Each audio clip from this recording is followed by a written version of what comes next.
Iran কি এবার তার তুরুপের তাস অস্ত্রটিও ব্যবহার করতে চলল? পরমাণু বোমার চাইতে শক্তিশালী অস্ত্র হরমুজ প্রণালী নিয়ন্ত্রণের মাধ্যমেই বিশ্বের অর্থনীতিকে অনেকটা গলা চেপে ধরেছে ইরান। এবার যদি তার তুরুপের তাস অস্ত্রটিও ব্যবহার করে তাহলে বিশ্ব অর্থনীতির দমই বন্ধ হয়ে যেতে পারে বলে শঙ্কা প্রকাশ করেছেন বিশ্লেষকেরা। তবে কি ইরান চালবে এবার তার শেষ চাল? বেশ কয়েকদিন ধরে হরমুজ ইস্যুকে ঘিরে পাল্টাপাল্টি সংঘাতে জড়াচ্ছে যুক্তরাষ্ট্র ও ইরান। বিশ্বের জ্বালানি সরবরাহের গুরুত্বপূর্ণ এই সরু জলপথ নিয়ে পাল্টাপাল্টি বক্তব্যও দিচ্ছে দুই দেশ। হরমুজ ইস্যুতে দেশ দুটির পাল্টাপাল্টি বক্তব্য আর সংঘাতে উত্তাল পুরো মধ্যপ্রাচ্য। তবে হরমুজের উত্তাপ শুধুমাত্র মধ্যপ্রাচ্যে সীমাবদ্ধ থাকেনি, এর উত্তাপ ছড়িয়ে পড়েছে পুরো পৃথিবী জুড়েও। আর পড়বেই বা না কেন?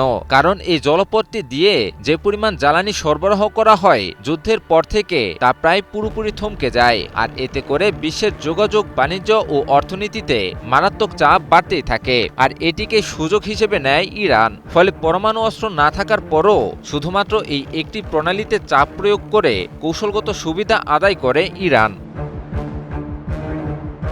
কিন্তু সেটাকে কোনোভাবে মেনে নিতে পারছে না মার্কিন যুক্তরাষ্ট্র। তাই অব্যাহতভাবে ইরানের বিরুদ্ধে পুনরায় চাপ বৃদ্ধি করছে সাম্রাজ্যবাদী দেশটি। পাল্টাপাল্টি সংঘাতেও যখন কাজ হচ্ছে না, ঠিক তখনই ইরানের গুরুত্বপূর্ণ অবকাঠামোকে টার্গেটের হুঁশিয়ারি দেন মার্কিন প্রেসিডেন্ট ডোনাল্ড ট্রাম্প। আগামী সপ্তাহের মাঝেই ইরানকে সমঝোতায় আসতে আলটিমেটাম দেন মার্কিন প্রেসিডেন্ট। তবে বরাবরের মতো এবারও মার্কিন প্রেসিডেন্টের হুমকিকে পরোয়া করছে না ইরান। ইরান এবার হরমুজ প্রণালীর পাশাপাশি বিশ্বের আরেকটি গুরুত্বপূর্ণ জলপথ বাবেল মানদেব প্রণালীতেও চাপ বাড়াচ্ছে। এক হরমুজ প্রণালীতে বিশ্বের পরাশক্তিধর দেশটিকে যেভাবে নাকানি চুবানি খাওয়াচ্ছে ইরান, এবার যদি বাবেল মানদেব প্রণালীও ইরান বন্ধ করে দেয় তবে বিশ্বের অর্থনীতি মুখ থুবড়ে পড়তে বেশি সময় নেবে না। তাতে যুক্তরাষ্ট্র এবং পশ্চিমারাই বেশি চাপে পড়বে বলে মত বিশ্লেষকদের। বাবেল মানদেব প্রণালীর ঠিক পাশে অবস্থিত ইয়েমেনে রয়েছে ইরান সমর্থিত সশস্ত্র গোষ্ঠী হুতিরা। ফলে ইরান চাইলে মুহূর্তেই এই প্রণালীটিকেও অস্থিতিশীল করে তুলতে পারবে। এতে করে ইরানের আরেকটি নতুন ফ্রন্ট তৈরি হবে, যা যুক্তরাষ্ট্রের জন্য বড় বিপদের কারণ হয়ে দাঁড়াবে।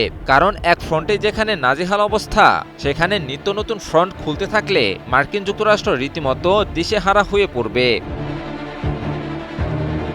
বিশ্লেষকরা বলছেন, ইরানের অভ্যন্তরে মার্কিন হামলা গভীরতর হওয়ার সাথে সাথে হুথিদের হামলাও উল্লেখযোগ্যভাবে বৃদ্ধি পাওয়ার আশঙ্কা বাড়ছে, যা সংঘাতকে ক্রমশই আরও বিস্তৃত করতে পারে।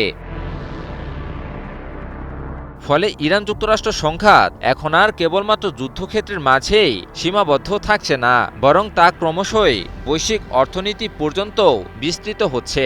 যুদ্ধের চাপ এবং ক্ষয়ক্ষতিও ক্রমশই বৃদ্ধি পাচ্ছে। আর এতে করেই বাবেল মানদেব প্রণালী হয়ে উঠছে ইরানের নতুন তুরুপের তাস অস্ত্রে। ফলে এত কিছুকে অগ্রাহ্য করে ইরানের বিরুদ্ধে যুক্তরাষ্ট্রের বড় কোনো পদক্ষেপ গ্রহণ করা হবে আত্মঘাতী সিদ্ধান্ত, বলছেন বিশ্লেষকেরা। ইমন আলী, নিউজ 24।